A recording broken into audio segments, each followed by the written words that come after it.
ও দোস্ত, আজকে আমাদের কুরবানির থেকে সবচেয়ে বড় শিক্ষা হলো এই শিক্ষা, আমাদের জীবনের প্রতিটি ক্ষেত্রে, জীবনের প্রতিটি পরতে পরতে আমাদের জীবনটাকে, আমাদের মন মানসিকতাটাকে আল্লাহর বিধানের সামনে আত্মসমর্পণ করতে হবে।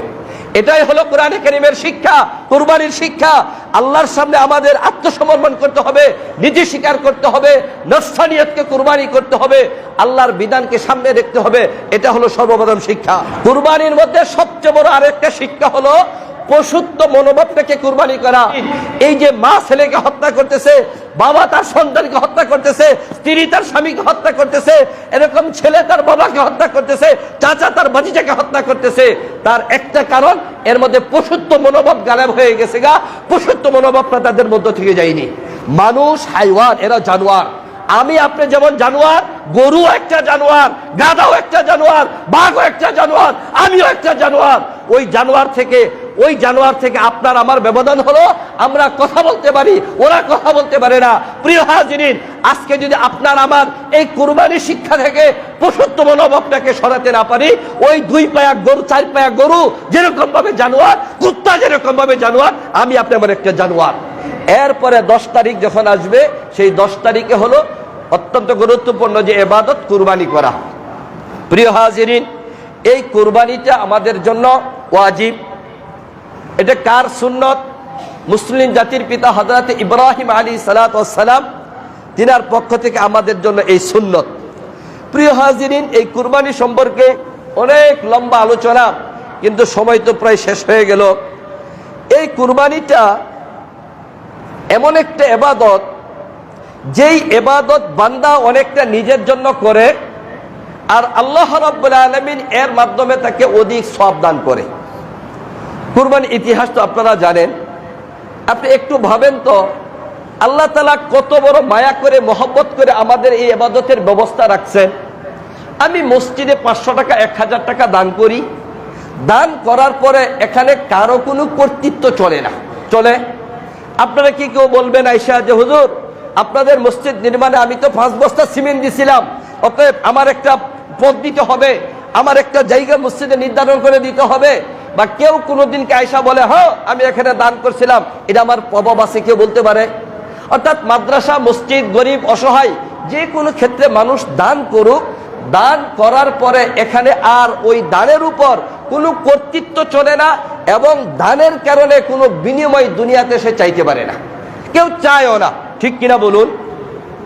কিন্তু কুরবানি এমন একটা ইবাদত, যেই ইবাদতের মধ্যে আল্লাহ রাব্বুল আলামিন আপনার দানকে কবুল করতেছেন, আপনাকে সওয়াব দিতেছেন, এবং আপনার এই কুরবানি করার কারণে আল্লাহর পক্ষ থেকে আপনাকে আবার দাওয়াতও দিচ্ছেন। আমরা কুরবানি করি, নিয়ম তো এমনটাই হওয়া দরকার ছিল। আমি কুরবানি করেছি, কুরবানি করে লোকজন দিয়ে গোশত বানিয়ে গরিব মিসকিন সবার মাঝখানে বন্টন করে দিয়ে চলে আসবো, হাত পাও ধুয়ে, ছুরি অস্ত্র শস্ত্র দিয়ে ঘরের মধ্যে জমা করব, এক টুকরা গোশত আমি আনবো না। ব্যাপারটা এমন হওয়া দরকার ছিল, কারণ এই কুরবানি আমরা আল্লাহর জন্য করতেছি।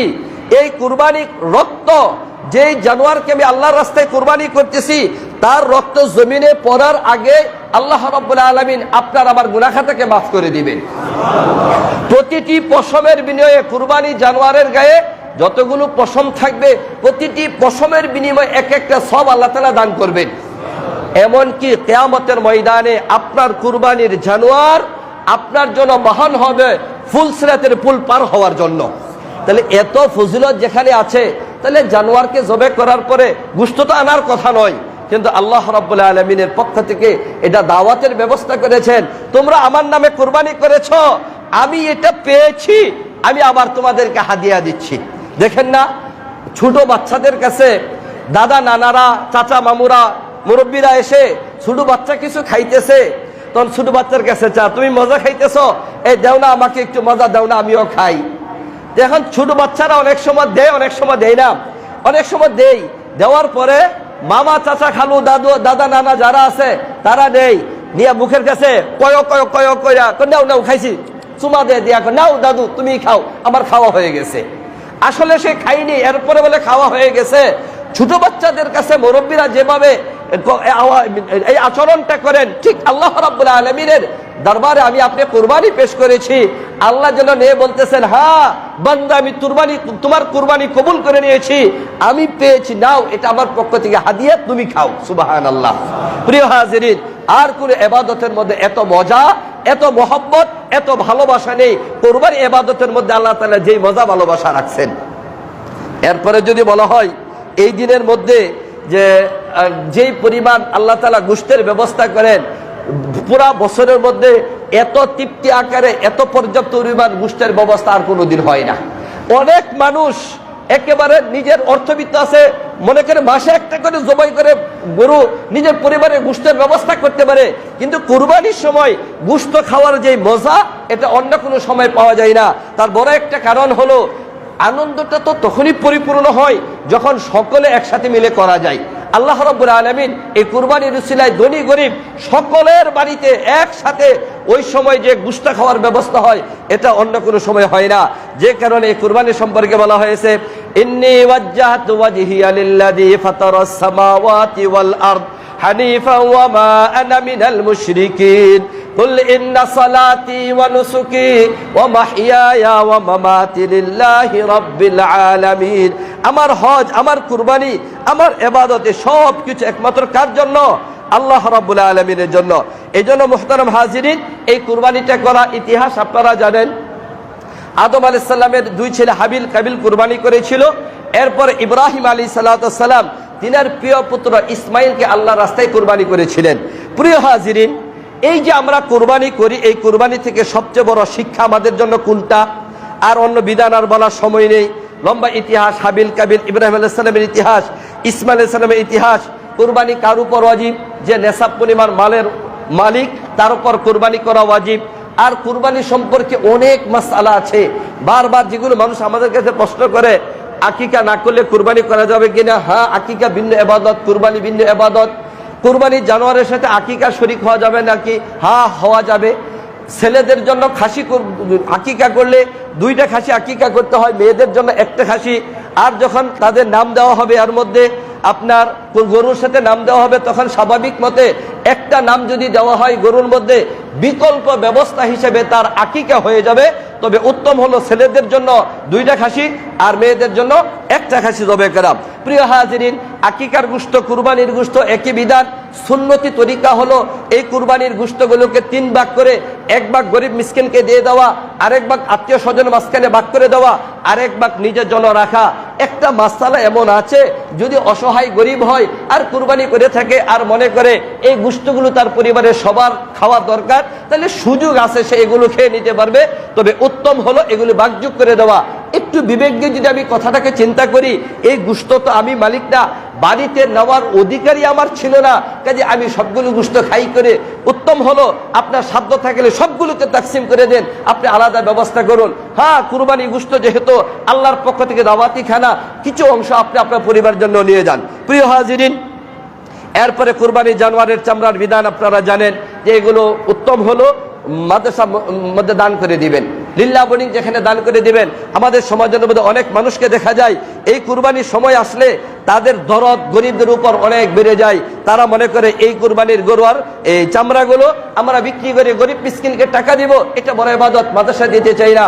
প্রিয় হাজিরিন, পরিষ্কার করে মনে রাখবেন, আপনার কুরবানিটা কবুল হওয়ার জন্য এটা একটা শর্ত যে আপনার চামড়াটা নির্দিষ্ট জায়গার মধ্যে যাওয়া, গরিব মিসকিন অসহায়দের খাতের মধ্যে খরচ হওয়া।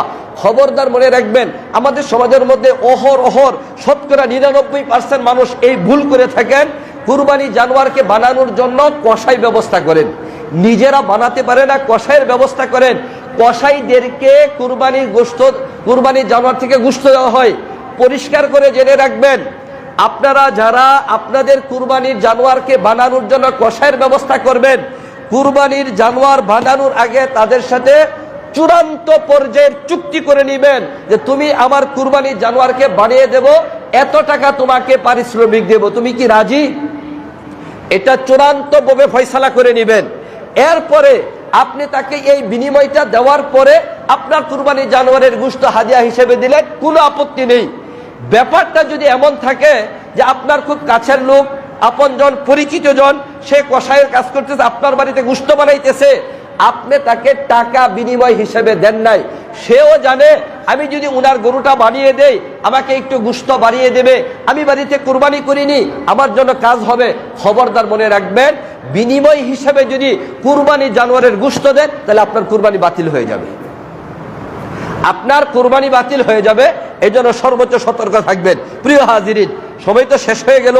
যেই কথাটা আমাদের না বললেই নয়, আমরা যে কুরবানি করব তার থেকে আমাদের শিক্ষাটা কি, আমি কথা বলে শেষ করে দিব। এই কুরবানি থেকে আমাদের শিক্ষাটা কি? প্রিয় হাজিরিন, এই কুরবানি থেকে সর্বপ্রথম শিক্ষা হলো ইব্রাহিম আলাইহিস সালাম তিনি যে কুরবানি করেছিলেন আমাদের জন্য, এটা আমাদের আদি পিতার সুন্নত, সুন্নাত আবিকুম ইব্রাহিম।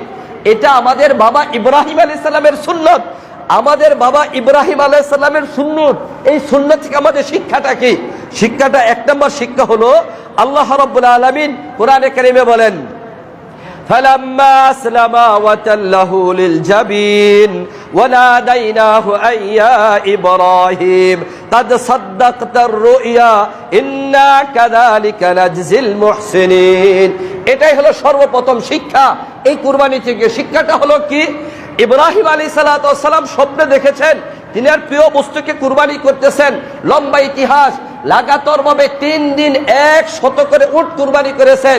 এরপরে তিনি স্বপ্ন দেখেন তিনি আর প্রিয় বস্তুকে কুরবানি করতেছেন।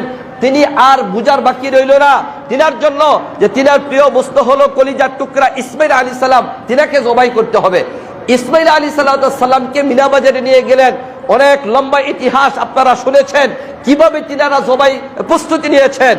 যখন তিনারা জবাইয়ের প্রস্তুতি নিয়েছেন তখনকার প্রেক্ষাপটটাকে তুলে ধরার জন্য আল্লাহ রাব্বুল আলামিন বলেছেন, ফালাম্মা আসলামা ওয়া তাল্লাহু লিল জাবিন।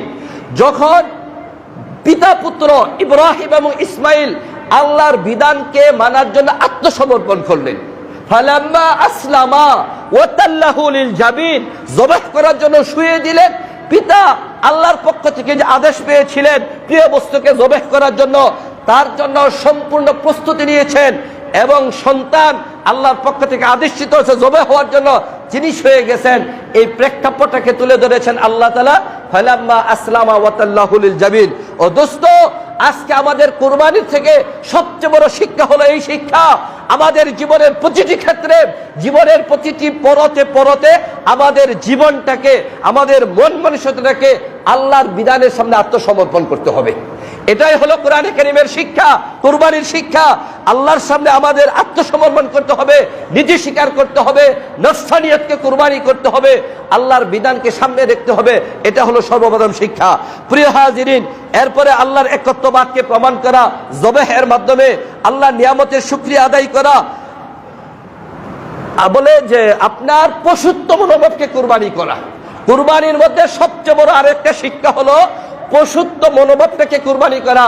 প্রিয় হাজিরিন, আজকে এই যে সন্তান জবাই করার কথা বলে হলে এই যে এক সপ্তাহের আমাদের এদেশের কঠিন অবস্থা যদি আমরা বলি, এটা 2-4 মিনিটে বলে শেষ করা যাবে না। আপনারা দেখেছেন এই সপ্তাহে জবাই এর কাহিনী কতগুলো ঘটেছে। চিটাগাংয়ের মধ্যে এক ছেলে নেশাগ্রস্ত অবস্থায় তিনার মাকে হত্যা করেছে। বগুড়ার মধ্যে এক বাবা সেনাবাহিনী চাকরি করে হোটেলের মধ্যে ডেকে নিয়ে নিজের শিশু সন্তান এবং স্ত্রীকে হত্যা করেছে। ঢাকার মধ্যে আপনার জাপান প্রবাসী এক স্ত্রী তার স্বামীকে হত্যা করেছে। ময়মনসিংহের মধ্যে এক চাচা তার আপন ভাতিজাকে হত্যা করেছে। বিবারিয়ার মধ্যে এক রাজনৈতিক একই দলের 2 নেতা একজন আরেকজনকে হত্যা করেছে। প্রিয় হাজিরিন, এরকম প্রায় আলোচিত 15টা হত্যা হয়েছে। প্রিয় হাজিরিন, আমাদের সমাজের মধ্যে একটা সময় ছিল খুন খারাপি হওয়ার জন্য অর্থনৈতিক আর ক্ষমতার দ্বন্দ্ব ছিল, অর্থনৈতিক আর ক্ষমতার দ্বন্দ্ব ছিল। এখন আমাদের সমাজের মধ্যে অর্থনৈতিক আর ক্ষমতার দ্বন্দ্ব, এখন আর তেমন মানুষ হত্যা হয় না। এখন মানুষ হত্যা হচ্ছে পারিবারিক কলহের জোরে। পারিবারিক যে কলহ আমাদের সমাজের মধ্যে চলে আসে, ওই কলহের জেরে আজকে মানুষ হত্যা হচ্ছে। আমরা বারবার মানুষকে কথা বলি, আপনাদেরকে সতর্ক করি যে আমাদের যেমন সমাজের মধ্যে কোরআন হাদিসের শিক্ষা না থাকার কারণে এমন একটা পরিবেশ চলে আসবে, এই সমাজ বসবাস অনুপযোগী হয়ে যাবে। এই যে গাজীপুর কোনাবাড়িতে 3 বছরের একটা মেয়ে শিশুকে 2 যুবক মিলে ধর্ষণ করে হত্যা করেছে। কল্পনা করা যায়? আপনি একবার ভাবেন তো, আপনার একটা 3 বছরের মেয়েকে এক পাষণ্ড এভাবে দর্শন করে পা হাত পা ভেঙে মেরে ফেলেছে, আপনি কিভাবে মানবেন? আমাদের বর্মি এলাকার মধ্যে 13 বছরের এক মেয়ে ফাঁস দিয়ে আত্মহত্যা করেছে। এই সব কিছু কেন ঘটতেছে? তার কারণ একটাই, আমাদের মধ্যে ধর্মীয় শিক্ষা না থাকার কারণে। প্রিয় হাজিরিন, এই যে মা ছেলেকে হত্যা করতেছে, বাবা তার সন্তানকে হত্যা করতেছে, স্ত্রী তার স্বামীকে হত্যা করতেছে, এরকম ছেলে তার বাবাকে হত্যা করতেছে, চাচা তার ভাতিজাকে হত্যা করতেছে, তার একটা কারণ, এর মধ্যে পশুত্ব মনোভাব গায়েব হয়ে গেছে গা। পশুত্ব মনোভাবটা তাদের মধ্য থেকে যায়নি। মানুষ হাইওয়ান, এরা জানোয়ার। আমি আপনি যেমন জানোয়ার, গরু একটা জানোয়ার, গাধাও একটা জানোয়ার, বাঘও একটা জানোয়ার, আমিও একটা জানোয়ার। ওই জানোয়ার থেকে আপনার আমার ব্যবধান হলো আমরা কথা বলতে পারি, ওরা কথা বলতে পারে না। প্রিয় হাজিরিন, আজকে যদি আপনার আমার এই কুরবানির শিক্ষা থেকে পশুত্ব মনোভাবটাকে সরাতে না পারি, ওই 2 পায়া গরু 4 পায়া গরু যেরকম ভাবে জানোয়ার, কুত্তা যেরকম ভাবে জানোয়ার, আমি আপনি আমার একটা জানোয়ার। ওই জায়গা থেকে বের হয়ে আসতে হলে পশুত্ব মনোভাবটাকে কুরবানি করতে হবে। আর পশুত্ব মনোভাব কুরবানি করা, এটা কুরবানির শিক্ষা। আল্লাহ রাব্বুল আলামিন আমাদেরকে সেই শিক্ষা নেওয়ার তৌফিক দান করুন। ওয়া আখিরু দাওয়ানা আলহামদুলিল্লাহি রাব্বিল আলামিন।